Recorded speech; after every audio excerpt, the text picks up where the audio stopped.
Bersedekah adalah sebuah ibadah, yakni pemberian dari seorang muslim kepada orang lain secara sukarela, ikhlas, dan ridho karena Allah Subhanahu wa taala. Nah, jamaah, ada beberapa fakta unik mengenai bersedekah, yaitu salah satu ibadah kebaikan yang sangat dianjurkan dalam agama Islam. Keajaiban sedekah salah satunya adalah dapat membuka pintu rezeki.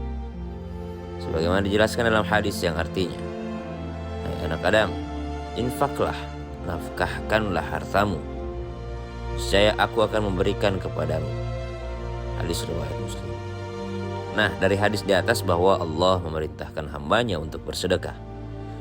Semakin banyak yang kita lakukan sedekah, maka semakin banyak pula Allah akan membalasnya. Jadi jangan takut miskin karena bersedekah. Fakta bersedekah yang kedua, pahala akan dilipat gandakan. Ternyata Allah juga melipat gandakan pahala jika bersedekah. Selain itu, Allah juga menegaskan keutamaan bersedekah di hari Jumat, seperti hadis yang berbunyi, dan di hari Jumat pahala bersedekah dilipat gandakan. Imam Syafi'i dalam kitabnya Al-Um. Fakta sedekah yang ketiga adalah bersedekah dapat menjauhkan dari panasnya api neraka. Seperti yang dijelaskan pada hadis yang artinya, jauhkanlah dirimu dari api neraka walaupun hanya dengan sedekah sebutir kurma. Pada hadis tersebut dijelaskan bahwa semakin banyak kita bersedekah, maka semakin jauh pula kita dari api neraka. Fakta bersedekah yang keempat adalah sedekah dapat menjadi pelindung di hari kiamat. Rasulullah SAW bersabda yang artinya, naungan bagi orang mukmin pada hari kiamat adalah sedekahnya. Nah, maksud dari hadis di atas adalah saat hari kiamat, umat manusia hanya bisa melindungi dirinya sendiri tanpa peduli situasi yang ada di sekitarnya. Oleh karena itu jamaah, amalan ibadah yang nantinya yang akan menjadi tameng pelindung kita. Dan salah satu tameng pelindung di hari kiamat yaitu adalah amalan sedekah. Fakta bersedekah selanjutnya adalah bersedekah dapat menghindarkan diri dari segala macam penyakit jasmani dan rohani. Sebagaimana Nabi SAW bersabda yang artinya, bentengilah hartamu dengan zakat, obati orang-orang sakit di antaramu dengan bersedekah, dan persiapkan doa untuk menghadapi datangnya bencana. Hadis riwayat At-Tabrani. Nah jamaah, itu dia fakta unik, atau itu dia fakta dari sedekah yang telah dirangkum oleh tim Islam itu indah. Maka dari itu, ayo jangan takut untuk bersedekah, karena balasan yang diberikan Allah tidak akan terhitung jumlahnya. Namun sebagai manusia kita juga harus punya hitung-hitungan. Jangan karena alasan sedekah kita memberikan semuanya, dan kita harus tahu bahwa sedekah terbaik adalah kepada keluarga kita sendiri. Semoga kita menjadi salah satu hamba yang mendapatkan keberkahan dari amalan sedekah. Amin.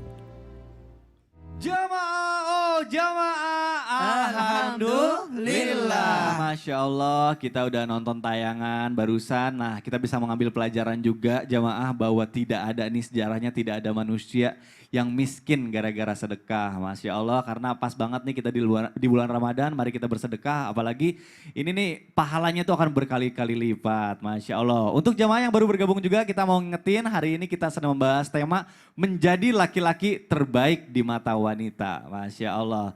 Ustadz Maulana mohon izin, ini saya akan bertanya lagi karena ini pembahasannya menarik banget nih. Kita sebagai laki-laki pengen menjadi laki-laki yang terbaik di mata wanita, itu bukan hanya istri kita tapi di mata ibu kita, kalau misalnya anak-anak kita gitu ya.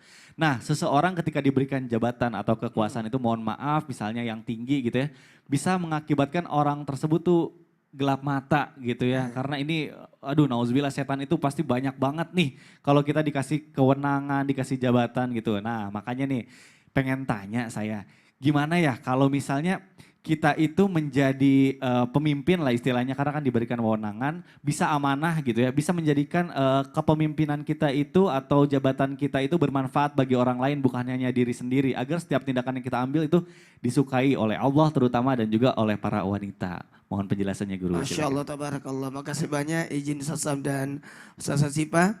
Yang paling banyak idolanya biasanya siapa tuh? Nih yang saya mau tanya nih, yang lagi nonton. Anak-anak muda nih. Yang paling banyak yang disukai wanita-wanita di sekolah biasanya siapa? Ayo jawab. Jawab. Yang paling ganteng. Oh bukan. Yang paling terkenal. No. Yang paling pintar. No, biasanya adalah ketua OSIS. Waduh, betul. Ketua betul. ROIS. Minimal ketua kelas. Betul. Itu paling banyak. Kenapa? Karena mereka terlihat mengayomi. Terlihat terdepan. Terlihat vokal. Terlihat gesit. Terlihat hebat. Terlihat membanggakan. Terlihat superhero. Nah, sama juga. Orang kagum dengan sosok yang memimpin, yang mengatur, yang merencanakan, yang mengarahkan, yang membimbing. Seperti itu. Maka kalau berbicara kepemimpinan menjadi hal yang baik dan bermanfaat bagi orang lain. Bukan hanya pada diri, tapi juga kepada semua yang dipimpinnya. Lebih khusus kepada para wanita. Mau tahu? Karena pemimpin itu ada imam, ada khalifah, ada amir. Amir, khalifah, imam. 1, 2, 3 imam, khalifah, amir. 1, 2, 3 amir, khalifah, imam. Kalau di depan imam. Diikutin. Kalau di belakang amir. Nyeruh. Kalau khalifah tengah-tengah. Memantau semua. Dari hal inilah sosok yang baik itu kadang di depan, kadang di tengah, kadang belakang. 1, 2, 3. Kadang di depan, kadang di tengah, kadang belakang. Kenapa? Karena menjadi teladan. Hebat ini. Mohon maaf, maka dari sinilah kelihatan bagaimana kalau mau disukai wanita, menjadilah pemimpin yang baik. Dan pemimpin yang baik itu pada keluarganya. Bagaimana dia bertanggung jawab, bagaimana dia mengurus, bagaimana dia rela berada di depan untuk pasang badan. Masa pasang badan? Bukan sembunyi, tapi maju ke depan sebagai imam. Atau berada di tengah-tengah untuk pengurusan, berada di belakang sebagai penyeruh. Ayo. Masya Allah, Seperti itu. luar biasa. Tapi pemimpin yang baik juga harus selalu sadar bahwa dirinya itu diawasi oleh Allah. Ya makanya tidak mau. Pengawasan. Betul, pengawasan. Dan pertanggungjawaban. Pertanggungjawaban. Maka 3 manusia yang tidak ada dosa kecil. Semua dosa besar. Betul. Yang pertama pemimpin, yang kedua guru, yang ketiga orang tua. Waduh. Orang tua itu semua dosa besar. Guru itu semua dosa besar. Hati-hati kalau guru. Baik. Guru kencing berdiri. Murid kencing berlari. Berlari. Waduh, Masya Guru Allah. kencing berlari. Murid? Murid kencing menari-nari. Waduh.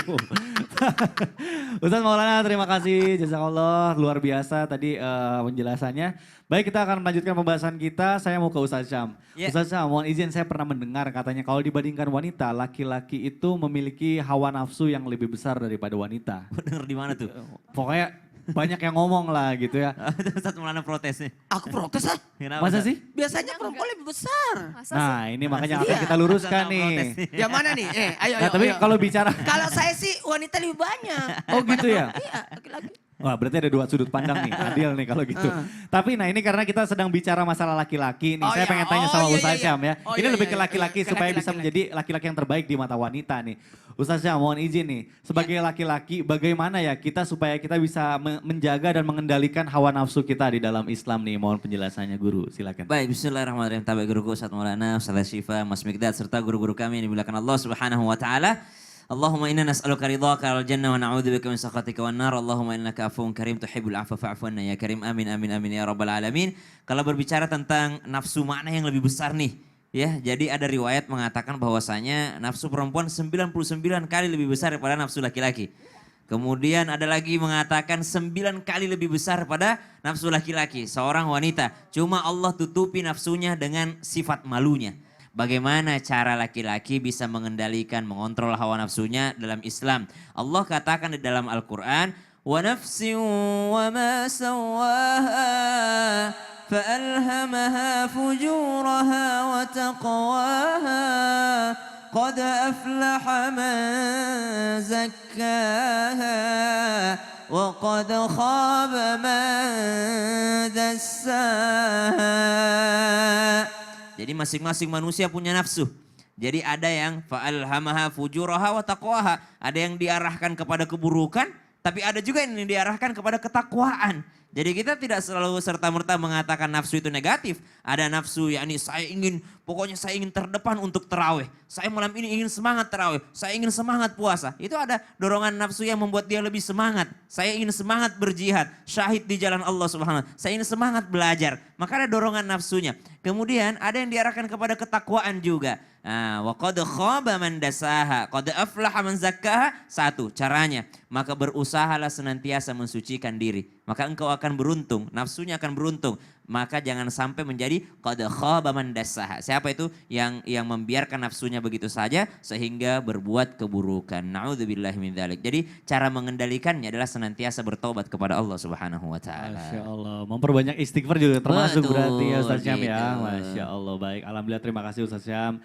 Ustazah Syifa mohon izin. Nah, Ya, pas Mas banget Mikdad. nih karena Ustazah Syifa adalah seorang wanita. Ini banyak banget kalau teman-teman saya gitu ya yang sedang mencari pasangan itu sering bilangnya kayak gini, saya itu mau menikah dengan laki-laki yang sudah mapan saja. Nah, ini sebenarnya menjadi pertanyaan nih. Iya, Sebenarnya menurut sudut pandang Islam, apakah kategori laki-laki yang mapan mungkin bisa dikatakan dalam segi finansial, dalam segi harta gitu ya. Apakah itu termasuk hal yang harus dipertimbangkan gitu ya dalam memilih pasangan, terutama bagi para wanita nih? Mohon penjelasannya Siap, Ustazah, siap. silakan. Ustadz Syam, Ustadz Maulana, izin para guru-guru Islam itu indah yang ada di rumah, para jamaah Islam itu indah, mudah-mudahan sehat walafiat. Para perempuan yang sedang menonton dan sedang mencari jodoh, jangan mau ketika kita lagi dideketin sama laki-laki, diajak makan cuma dikasih air putih sama obat mak saja. Untuk menahan lapar ya. Banyak yang seperti itu saking ngiritnya, bukan ngirit lagi, pelit, medit yang begini. Ya, jadi kalau belum nikah saja dia pelit, bagaimana sudah menikah? Kebanyakan perempuan memang di luar sana dan mayoritas kita ketika mau menikah orientasi dan harapan kita dapat pasangan yang kaya raya. Ya, nggak usah kaya raya sebenarnya, cukup mapan, kemudian bertanggung jawab dan kecukupan.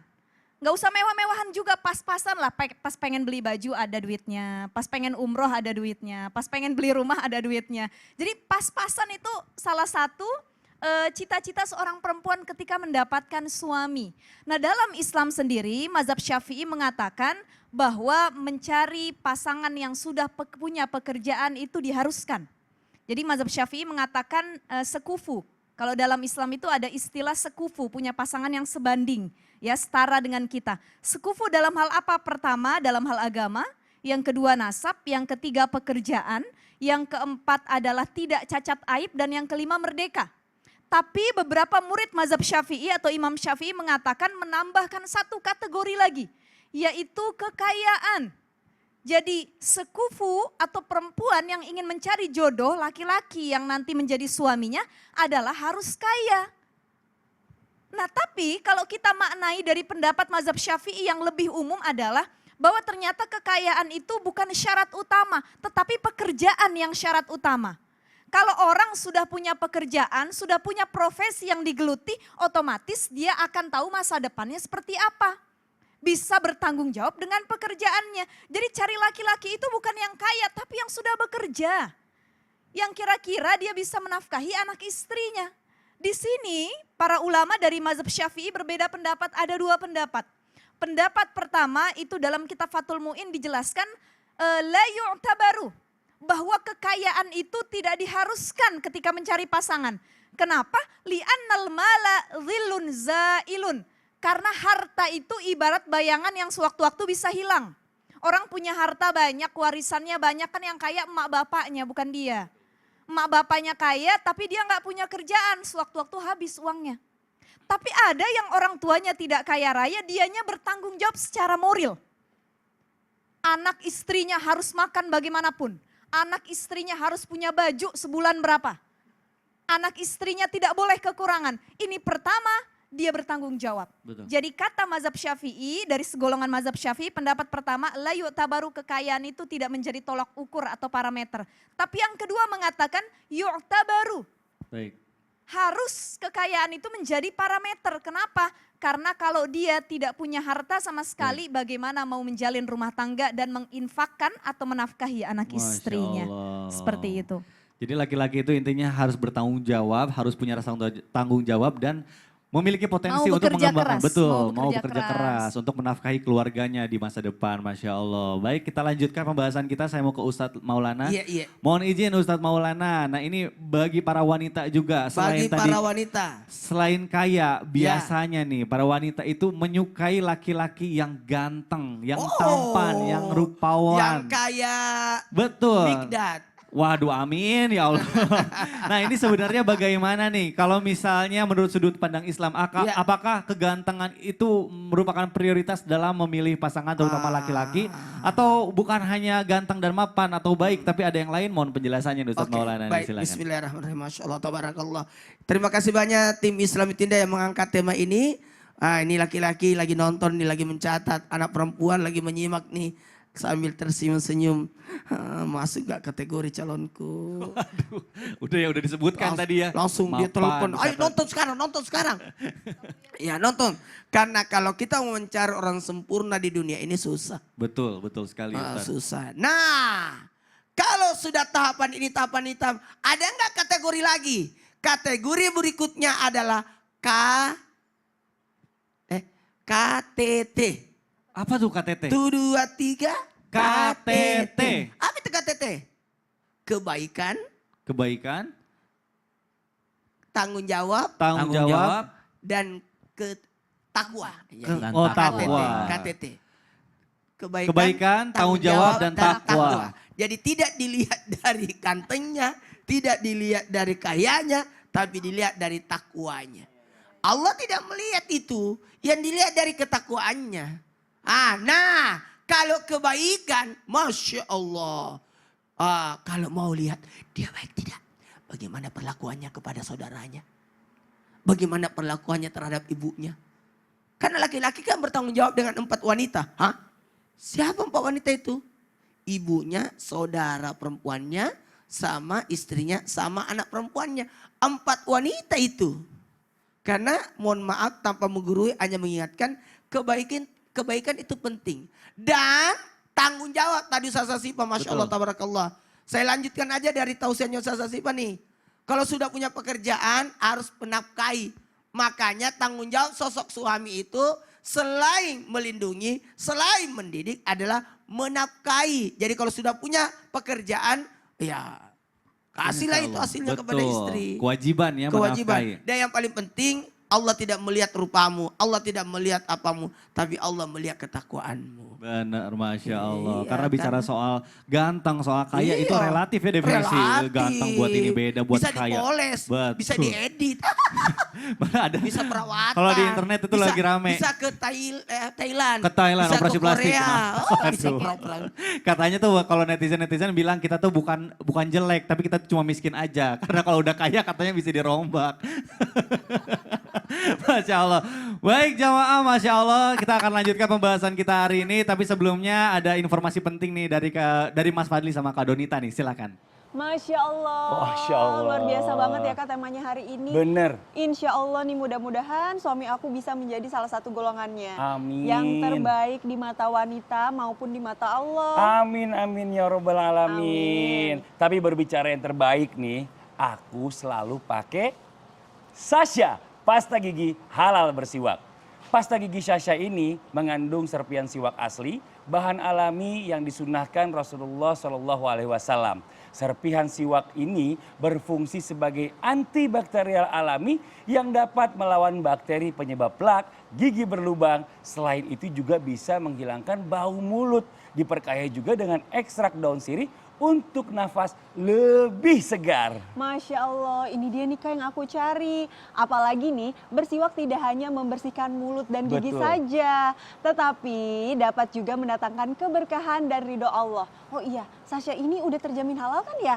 Tenang aja Donita, insya Allah terjamin aman dan halal. Karena pasta gigi Sasha ini tidak mengandung alkohol dan juga bahan lainnya yang berasal dari hewan. Jadi sudah terjamin kehalalannya.